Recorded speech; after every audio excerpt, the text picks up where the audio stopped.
class and I study in Mysore Excel Public School. And my name is Viha and I study in Chaitanya Vidyalaya and I am in 4th class.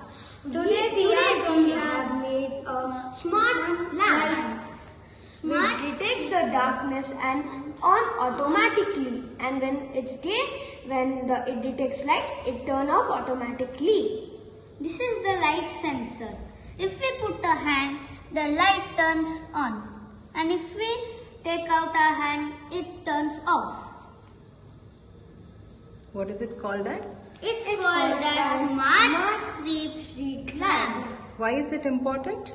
Because every light consumes too much electricity. To save the electricity, we have made this project. Thank you.